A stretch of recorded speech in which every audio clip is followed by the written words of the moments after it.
2021 पासून मी 21, 22, 23 राज्यसेवा प्री मुख्य आणि 3 मुलाखती दिलेत.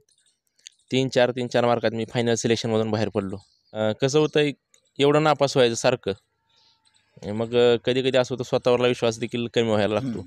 काय होईल आता नाही झाल्यावर मग घरी कसं जायचं. MPSCत आला म्हणजे परतीचं दोर कापल्यासारखं होतं आणि मग घरी जाऊन काय करायचं, लोकांना काय उत्तरं द्यायची, सामाजिक प्रेशर लय आहे इथं. तो वेळोवेळी माझं नाव घेतोय, पण यात माझं श्रेय काहीच नाही. ते माझी जबाबदारी होती जे त्याला शिक्षण घेतोय. प्रत्येक आईवडिलाची जशी जबाबदारी असते तशी मी एक त्याच्या कुटुंबातला सदस्यच आहे. भाऊ या नात्यानं मी ती जबाबदारी पार पाडली. या यशामागं माझं काही एक संबंध नाही. त्याचा जो त्याग आहे तो त्यागाचं फळ त्याला मिळालं आहे. त्यानं भरपूर लोक नावं पण ठेवत होती, हे आता काय वय संपलंय, होणार नाही, झालं 7-8 वर्ष झाली. पण मी कधी मनावर घेतलं नाही ती, किंवा कधी कोणाला बोलून दाखवलं नाही की हां तुम्ही असं म्हणला का, हे केलं का. ते त्याला उत्तर देत बसल्यावर मग आपली एनर्जी वाया जाण्यासारखं आहे मला वाटतं. 2020ला ज्यावेळेस कोरोना झाला त्यावेळेस दोघं पण पुण्याला, घरी अडचण. 1-1.5 एकर शेती आहे. ती शेती पण करायला म्हणजे घरच्यांना प्रॉब्लेम. पहिल्यांदा पॅरालिसिस झालेलाच वडिलांना, त्यामुळं मी घरी आलो. एक वेळेस अशी होती, इथंच घर होतं, इथं जिथं आपण बसलो इथंच घर होतं. पाऊस आला तर कमीत कमी एक 15 ते 20 पातेलं घरामध्ये ठेवावं लागायची, कारण ते पाणी वरून पत्र्यावरून पडायचं, खाली झोपायला सुद्धा जागा नव्हती अक्षरशः. मिशन काम करून त्याला पुरवलेलं आहे. ते मला खंत वाटते एवढं करून सुद्धा त्यानं त्यातनं मोठा अधिकारी झाला या, आणि होणार होता ही बी जिद्द होती. आम्ही त्याला कधीच म्हणलो नाही तू काय करतो या, तिकडे एवढं पैसे नेतो या. आमच्याकडं त्याला 6,000चं जात होतं, 6,000 रुपये त्याचं भागत नव्हतं, तरी सुद्धा ते आम्हाला सांगायचं आमचं भागतंय बाय. एकदा 2023मध्येच आईला खोकल्याचा त्रास जास्त झाला होता. त्यासाठी 7 दिवस ICUमध्ये ठेवलं होतं, पण ही गोष्ट त्याच्यापासून हाईड होती. आता मी लहान भाऊ आहे त्याचा, ते माझा मोठा भाऊ आहे. माझं 3 महिन्याखाली लग्न झालं. म्हणजे मी अगोदर सांगितलं तुम्हाला की इंस्टाग्राम, फेसबुक असेल, व्हॉट्सॲप असेल, ह्याच्या त्यागाबरोबर त्यानं त्याचं लग्न पण नाही केलं. 2017 पासून 2025पर्यंत तो पाहुणा म्हणून घरी येतो. असं कधीच झालं नाही की तो आलाय 2 महिने घरी राहिलाय. तो यायचा 3 ते 4 दिवसासाठी. 3 ते 4 दिवसामध्ये बरंच काय ऐकून जायचं. लग्न कधी करणार आहे, वय निघून गेलं, 1.5 एकरात पोरगी मिळणार नाही, बऱ्याचशा गोष्टी ऐकून जायचा. ह्याच्या व्यतिरिक्त त्यानं दुसरं काय ऐकून गेला नसावं असं मला तर वाटतं. AB मराठीमध्ये मी समाधान आपलं स्वागत करतोय. आज 14 फेब्रुवारी. अनेक प्रेमाच्या, अनेक व्हॅलेंटाईन डेच्या गोष्टी तुमच्या समोर येत असतील, मात्र एका वेगळ्या गोष्टीनं मी आज आपल्या समोर आलेलो आहे. 2 भावांचं प्रेम, भावासाठी भावाने केलेला त्याग, आणि त्याच्यातून भावानं राजपत्रित अधिकारी म्हणून समाज कल्याण अधिकारी गॅझेटेड ही पोस्ट ज्यानं MPSC मधून काढली, तो सनम लामकाने आणि त्यांचे बंधू आत्ता माझ्यासोबत बोलण्यासाठी आहेत. त्या 2 भावांची नेमकी कथा काय आहे, संघर्षाला यशाची किनार नेमकी कशी मिळाली, आणि आत्ता नेमकं काय चाललंय, या अनुषंगानं मी या दोघांशीही गप्पा मारणार आहे. पहिल्यांदा खूप खूप अभिनंदन. बंधूचं प्रेम होतं आणि आत्ता अधिकारी म्हणून निवड झाली. हा प्रवास कसा होता, इथपर्यंतचा प्रवास कसा झाला? धन्यवाद सर, तुम्ही वेळात वेळ काढून आला त्याबद्दल तुमचा आभार. 2015-16 साली हा प्रवास मी चालू केला होता, आणि पहिल्यांदा भरपूर अडचणी आल्या. भाऊ तेव्हा पुण्यामध्ये एका कंपनीत कामाला होता, आणि त्याला 15-16 हजार रुपये पगार होता, जास्त नव्हता. मेकॅनिकल इंजिनिअरिंग शेळवेतून केलेलं आहे त्यानं पूर्ण. 2020पर्यंत स्ट्रगलच चालू होतं. 2020ला कोरोना वेव चालू झाली, आणि त्यामध्ये मग वडिलांना कोरोना झाला, भावाला घरी बोलवून घेतलं, आणि पंढरपूरमध्ये जॉब, आपलं जवळच कुठं तर जॉब करावं म्हणलं. 10-20 हजाराचा जॉब असणार, पण पंढरपूरमध्ये करूया, घरचं बघत बघत करता येईल, ह्या हिशोबाने त्याला बोलवून घेतलं माघारी. माघारी आल्यानंतर त्यानं महिंद्रा फायनान्समध्ये काम चालू केलं, आणि महिंद्रा फायनान्समध्ये काम चालू करत असता मला त्यानं वेळोवेळी आर्थिक सहाय्य असेल, मानसिक पाठिंबा असेल, वेळोवेळी त्यानं पुरवला. आणि हे करत असताना 2021 पासून मी 21, 22, 23 राज्यसेवा प्री मुख्य आणि 3 मुलाखती दिलेत. 3-4 मार्कात मी फायनल सिलेक्शनमधून बाहेर पडलो 23पर्यंत. ही जी समाज कल्याण अधिकारी जी परीक्षा आहे ती 18 ऑगस्ट 2024 या दिवशी झाली आणि तिचा निकाल 7 फेब्रुवारी 25 हां या दिवशी आला आणि माझी या पदावर नियुक्ती झाली. पण यामागं मी जवळपास 30-35 परीक्षा नापास झालो आहे सलग. किती तर मेन्स दिलेत अशा राज्यसेवेच्या मी जवळपास 6-7 मेन्स दिलेत. 3-4 इंटरव्ह्यू दिलेत. STI असेल, असिस्टंट असेल. PSIची मला पहिल्यापासूनच आवड नव्हती, त्यामुळं PSIचा जास्त ट्राय मी केला नाही. PSIला ऑप्शनला टिक केलं नव्हतं मी भरपूर वेळा आणि 1-2 वेळा तर एकदम फायनल सिलेक्शनपर्यंत गेलेलो मी. PSI पण स्किप केला होता अटेम्प्ट आणि स्वप्न होतं डेप्युटी कलेक्टर व्हायचं. नक्कीच 4-5 महिन्यात तो पण योग येईल असं वाटतंय. सगळ्यात महत्त्वाचा आधार आईवडील तर आहेतच, पण भावामुळे हे साध्य झालं.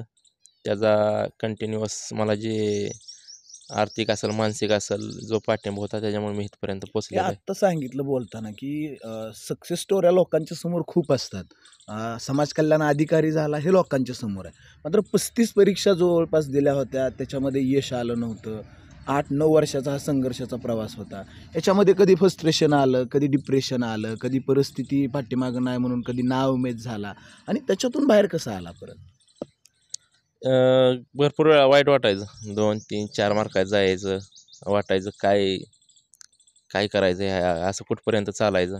पण माझं पुण्यातलं जे मित्रपरिवार होता, नावं जर घ्यायची म्हणली मी, ओंकार मिरगिने, विकास देशमुख, सूरज नाईकवाडी, विकास वल्ले, वैभव भुसे मंत्रालयात आहेत सध्या,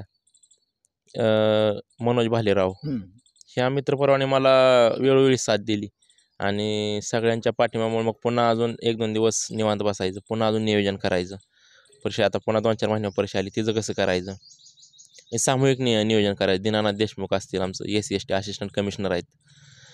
अशीच मित्रपरिवार चांगला असल्यामुळं आणि त्यांचा भक्कम आधार असल्यामुळं पुन्हा उभा राहायचो.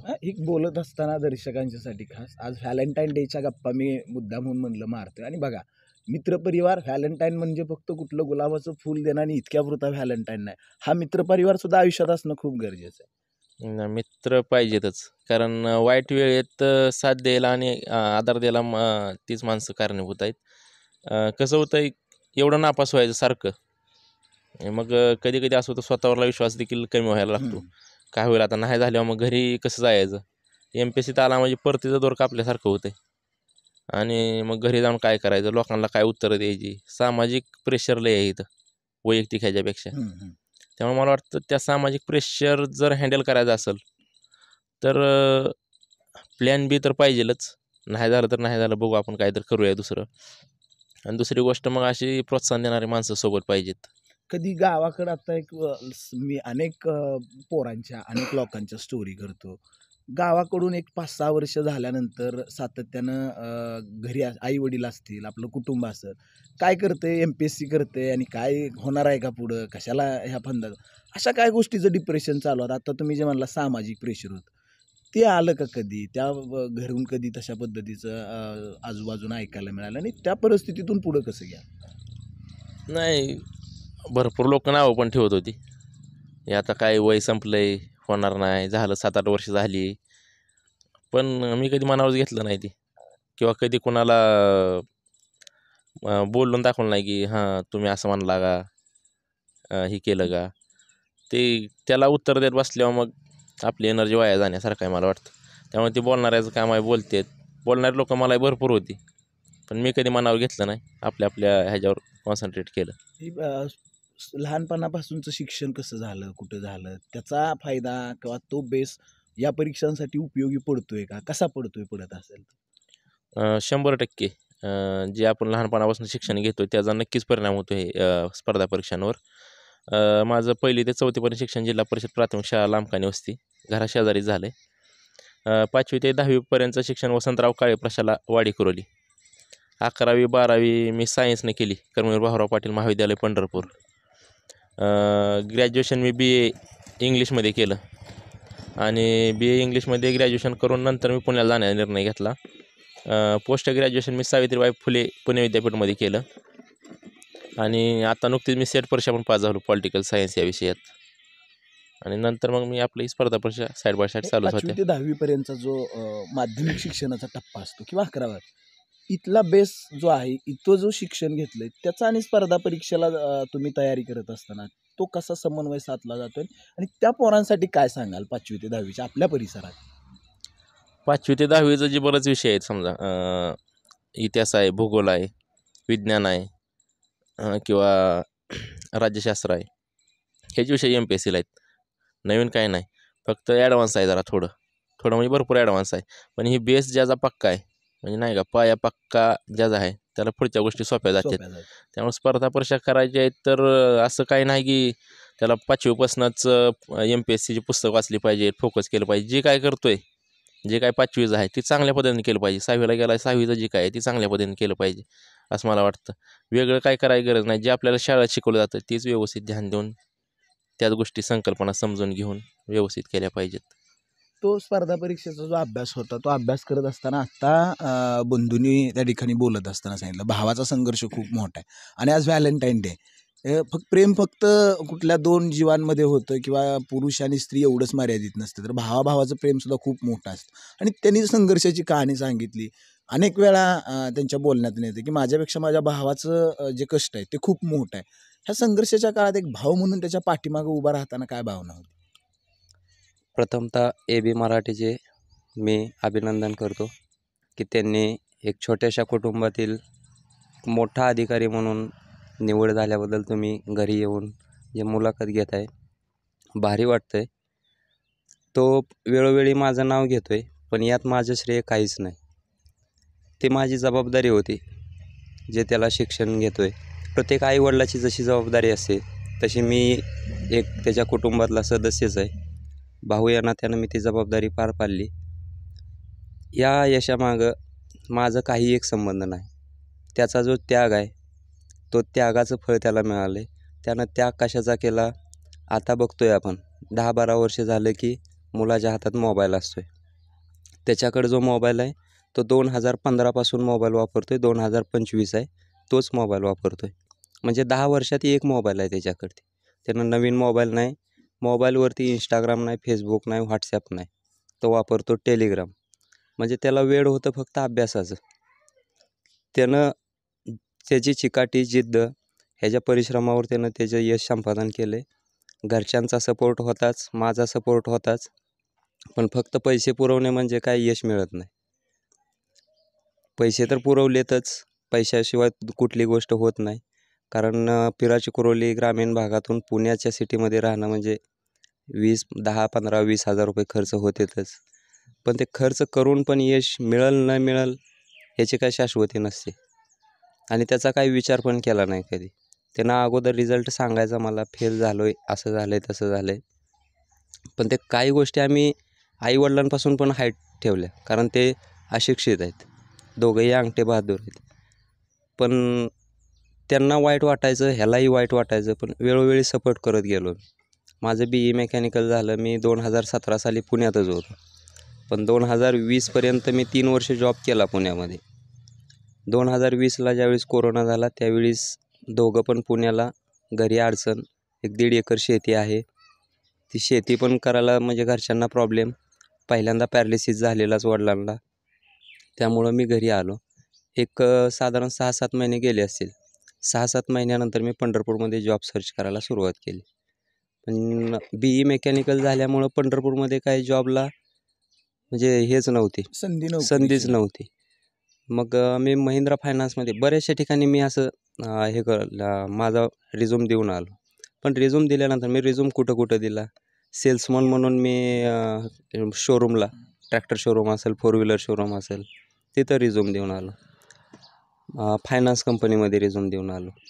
पण माझा पहिला इंटरव्ह्यू घेतला जयकुमार बागल सर, महिंद्रा फायनान्सचे शाखा अधिकारी टेंभुर्णी ब्रँचला होते. त्यांनी इंटरव्ह्यू घेतला. त्यांनी पहिला प्रश्न मला केला होता की तुझं BE मेकॅनिकल झालं आहे, त्यात कोरोना आहे, तू कोरोनात तुझा जॉब गेला असावा म्हणून तू माझ्याकडे जॉबसाठी आला आहे. मग मी त्यांना एकच सांगितलं होतं की माझं असं काही नाही. ते म्हणले की तू 6 महिने 8 महिने थांबशील, कोरोना झालं की तू रिटर्न जाशील. पण मी त्यांना एकच सांगितलं होतं की मी जॉब सोडेन तर माझा भाऊ अधिकारी झाला त्याच वेळेस मी जॉब सोडेन. तोपर्यंत मी तर जॉब सोडायची तुम्हाला गॅरंटी देतो. मी जॉब सोडणार नाही. तोपर्यंत मला गरज आहे. पहिलं 2-3 महिने मला फ्रीमध्ये काम करून घ्या म्हटलं, तरी चालेल. मला काही प्रॉब्लेम नाही. 3 महिन्यानंतर तुम्ही मला सॅलरी चालू करा. आणि आत्ता माझं 4 वर्ष होतेत मला महिंद्रा फायनान्समध्ये. 4 वर्ष सलग मी 4 वर्ष प्रमोशन घेत गेलो आहे. म्हणजे मला कष्ट प्रामाणिक करायचे होते, कारण मला भावाला अधिकारी झालेलं बघायचं होतं. तेवढंच स्वप्न होतं आणि हे सगळं मला महिंद्रा फायनान्समुळे शक्य झालं. त्यामुळे त्यांचे पण आभार. आणि महिंद्रा फायनान्स सोडण्याचा विचार माझा तरी नाही, कारण ज्याच्यामुळं आपण पुढे गेलो ते मला वाटत नाही की त्यावेळेस हे सांगितलं होतं अधिकारी झाल्यावर हो, सोडेल, पण अधिकारी आता झाल्यानंतर सोडायचं मी सोडेन असं मी त्यांना सांगितलं होतं. तोपर्यंत मी जॉब सोडत नाही हे शब्द दिलता.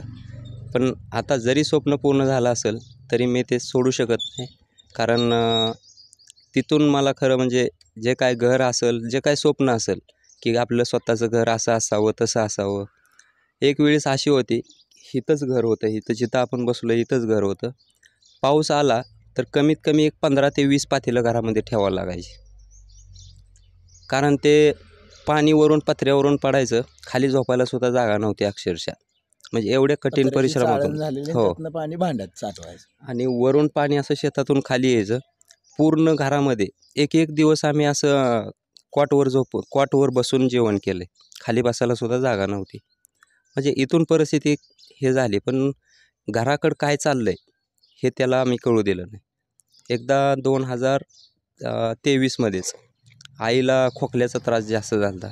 त्यासाठी 7 दिवस ICUमध्ये ठेवलं होतं. पण ही गोष्ट त्याच्यापासून हाईड होती. ICUमध्ये आई असून पण त्याच्यापासून हाईड होती. कारण त्याला म्हणजे घरच्यांना पण माहीत होतं सगळ्यांना की बऱ्यापैकी मुलगा आपला प्रामाणिक कष्ट करतो आहे. एक ना एक दिवस तो अधिकारी बनेल ह्याची घरच्यांना खात्री होती. त्यामुळं बाकीच्या गोष्टी कुठल्या म्हणजे समाज काय म्हणाल, कोण पाहुणेरावळे काय म्हणतील. आता मी लहान भाऊ आहे त्याचा, ते माझा मोठा भाऊ आहे. माझं 3 महिन्याखाली लग्न झालं. म्हणजे मी अगोदर सांगितलं तुम्हाला की Instagram, Facebook असेल, WhatsApp असेल, ह्याच्या त्यागाबरोबर त्यानं त्याचं लग्न पण नाही केलं. बऱ्याचशा लोकांनी सांगितलं लहान भावाचं लग्न केलं, मोठा राहिला, असं झालं, होईल न होईल. ते त्यानं मनावरती नाही घेतलं.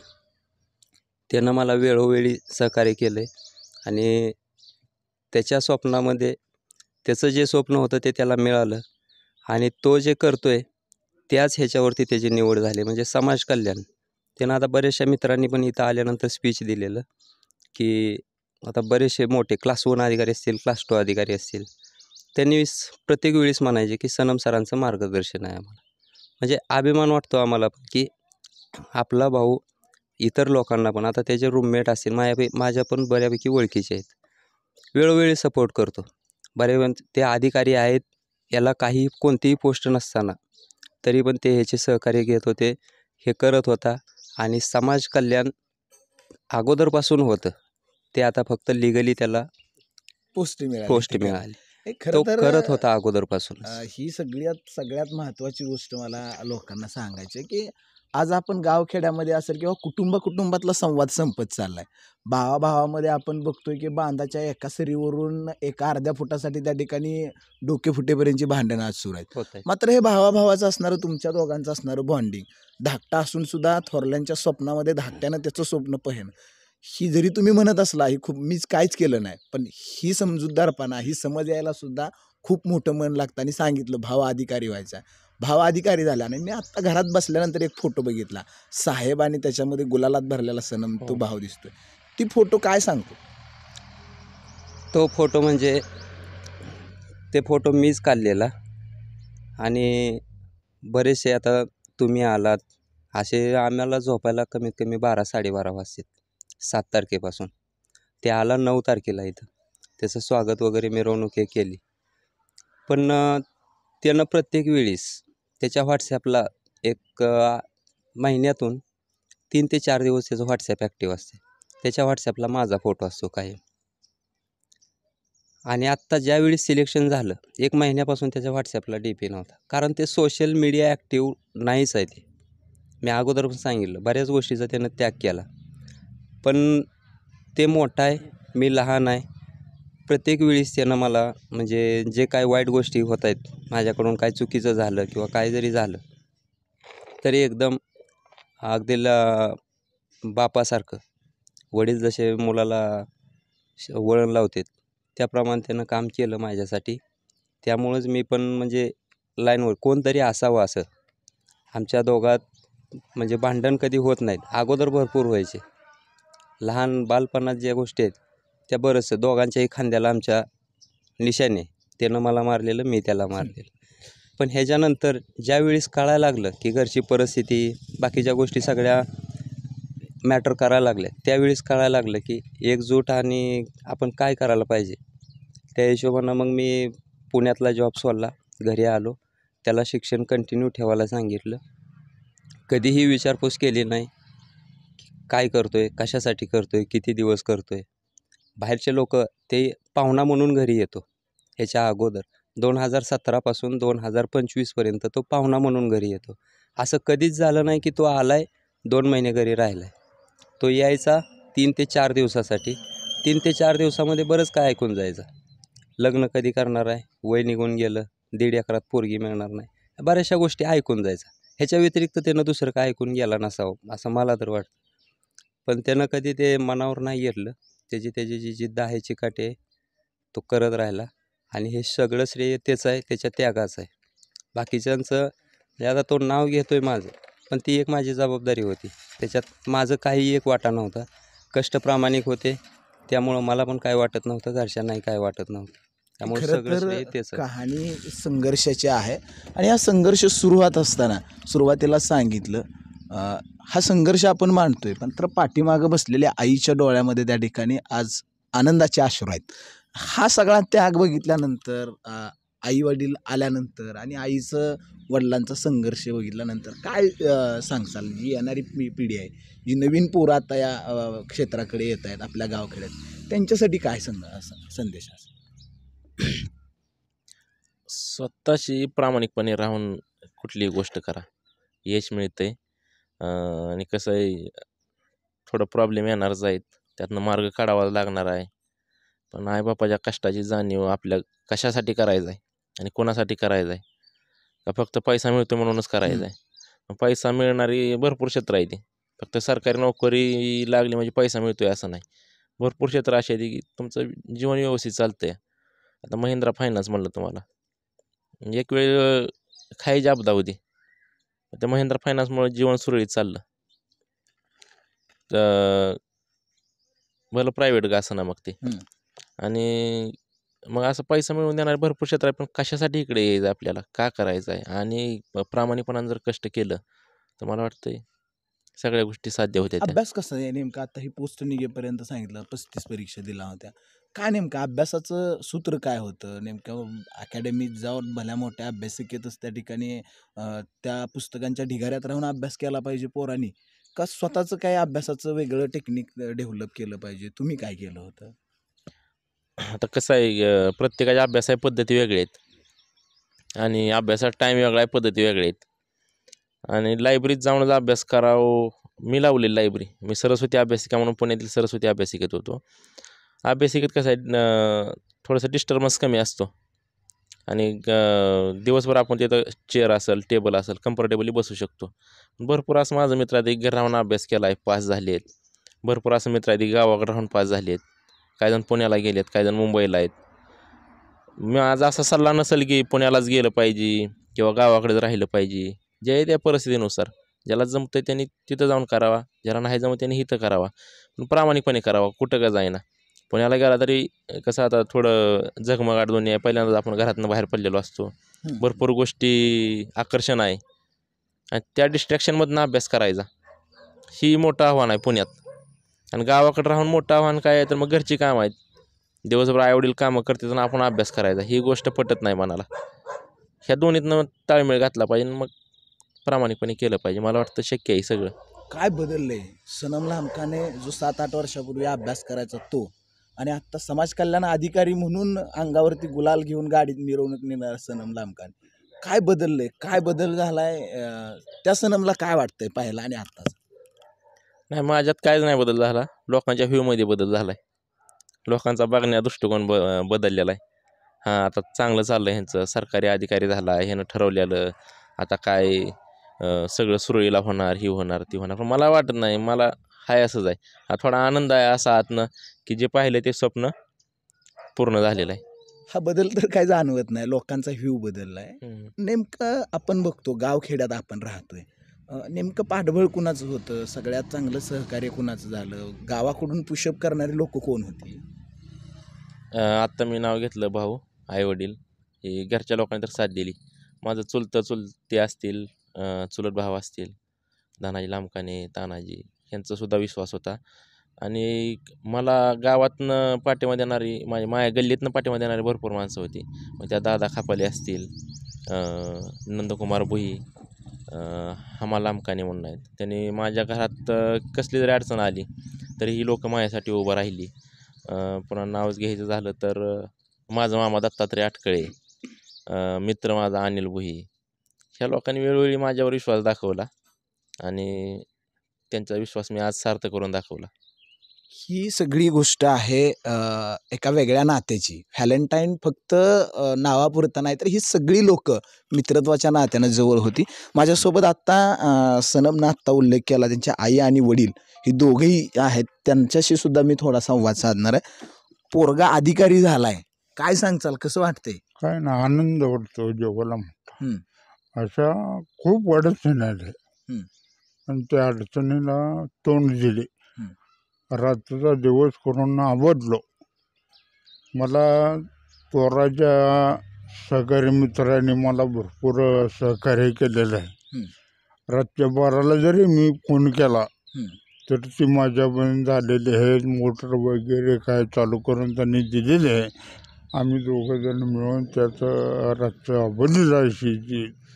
असले जरी काय जरी अडचणी आले तरी आम्ही सनमच्या कानावर जाऊ दिले नाही. काय करताय, काय नाही, बसलो निवांत बसलो, टी व्ही बघत बसलोय.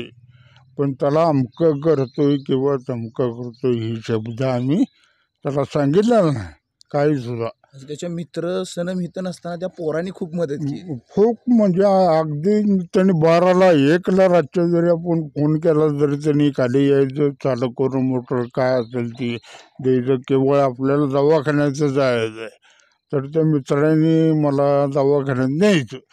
म्हटलं काय ना 2 महिन्याला आजारी पडलेला आहे, कुठं काय झालेलं आहे, तरी ती ह्याच्या कानावर आम्ही ही शब्द जाऊ दिलेला नाही. तर ही धाकटा मुलगा ही पुण्याला होता म्हणून वडील सारखा आजारी पडतो काय करतो म्हणून त्यानं पुन्हा सोडलं आणि आपलं पंढरपुरी जॉब घेतला त्यानं आणि पंढरपुरी येऊन काम करायला लागला. रात्री म्हणजे पुन्हा सकाळी 9ला जायचं, संध्याकाळी 8ला माघारी येऊन काय असेल ते कमी जास्त बघायचं. आपल्याला जेवढं होत नाही तेवढं आपण अतुकट केलेलं आहे सगळं. आई आहे, मगाशी बोलत असताना दोघं बोलत होते आणि अधिकारी झालाय पण डोळ्यात अश्रू होते. काय सांगताल, पोरगा अधिकारी झाले आहे? कारण मी मिशन काम करून त्याला पुरवलेलं आहे. ते मला खंत वाटते एवढं करून सुद्धा त्यानं त्यातनं मोठा अधिकारी झाला या आणि होणार होता ही बी जिद्द होती. आम्ही त्याला कधीच म्हणलो नाही तू काय करतो या तिकडे एवढं पैसे नेतो या. आमच्याकडं त्याला 6,000चं जात होतं, 6,000 रुपये त्याचं भागत नव्हतं तरी सुद्धा ते आम्हाला सांगायचं आमचं भागतंय बाय, तू अशी करू नको. आणि त्यातनं पुन्हा आम्ही जरा थकलो दोघं बी करायचं तवर त्यानं ती धाकटा भाऊ तयार केला. आता तो बंद कर, आईवडिलाला आपल्या काय होत नाही. मी मिशन काम करत होती त्यातनं त्याला जेवढं साठल तेवढं मी प्रयत्न केला. ना संसारात रुपया खरंच जाती त्याला साठवून द्यायचं, 6,000ची मदत करायची. 6,000 रुपये साठवायच पाहिजे त्याला, आपल्याला 6,000 रुपये त्याला घालवायचंच आहे. तर त्या हिशोबानं मी कुठल्या लग्नाला कुणाला कुठल्या जनागोतात मी गेली नाही. का तर तिकडे गेल्यावर 100-50 खर्च होते तर नको आपल्या मुलाला कमी पडतात म्हणून मी तिथवर त्याला पोचली.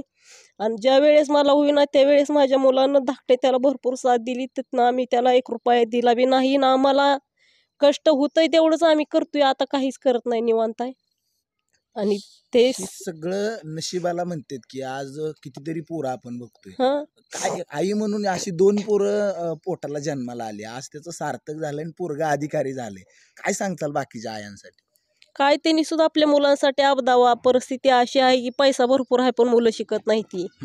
ज्याच्यापाशी पैसा आहे त्याची मुलं काय बी करते ती. माझ्या मुलांना पैसे नसताना आम्हाला ही आज दुनिया दाखवली. घराला माणसाचं हुंडार फोडलं त्यांनी. आणि एवढंच म्हणायचं आहे की सगळ्यांनी शिस्तीत राहून आपल्या मुलांवर लक्ष द्यावा आणि आपली मुलं चांगली घडवावा. तर ही सगळं मुलं जन्माला त्या ठिकाणी पोटाला आल्यानंतर अतिशय कष्टानं आणि जिद्दीनं या दोन भावंडांनी जे मोठ्या भावानं स्वप्न पाहिलेलं होतं ते स्वप्न पूर्ण करण्यासाठी धाकटा असूनही लहान भावानं त्याग केला. त्या कष्टाची जाणीव मोठ्यानंही ठेवली आणि आईवडिलांच्या कष्टाचं सार्थक करत असताना मुद्दामून मी परत एकदा शेवटाकडे जात असताना सांगेन, व्हॅलेंटाईन डेची एक स्पेशल स्टोरी तुम्हाला या अधिकारी दोन बंधूंच्या रूपाने तर आलीच, मात्र मित्र काय असतोय अनंत राऊत यांची कविता महाराष्ट्रानं त्या ठिकाणी फेमस झाली. मित्र वनव्यामध्ये गारव्यासारखा, दुःख अडवायला उंबऱ्यासारखा. जिथं जिथं सनमच्या वडिलांना, आईला, त्याच्या बंधूला अडचण आली तिथं गावखेड्यातली ही पोरं मित्र म्हणून त्यांच्या हाकेला ओ देत उभा राहिली आणि त्या कष्टाचं चीज सनमनं त्या ठिकाणी करून दाखवलं. बंधूनं सांगितलं तसं समाज कल्याण विभागामध्ये त्याची नियुक्ती झालेली आहे आणि निश्चितपणानं या कष्टाची जाणीव ठेवत अनेकांचं कल्याण पुढं भविष्य काळामध्ये या अधिकारी पदावरती बसल्यानंतर होत राहील. आणि हीच व्हॅलेंटाईन डेची स्पेशल भेट या गावाला या फेब्रुवारी महिन्यामध्ये या लांबकाने कुटुंबियाला त्या ठिकाणी मिळालेली आहे. सनम, त्याचा बंधू आणि आईवडिलांच्या संघर्षाला त्या ठिकाणी यशाची किनार मिळाली आणि तीच किनार अनेकांनी प्रेरणा घेऊन पुढे घेत जावी, हीच या व्हॅलेंटाईन डेची AB मराठीच्या सर्व दर्शकांना त्या ठिकाणी अपेक्षा. तुमच्याकडूनही असाच सनम गावखेड्यातून त्या ठिकाणी अनेक घडावेत, हीच या व्हॅलेंटाईन डेची सदिच्छा.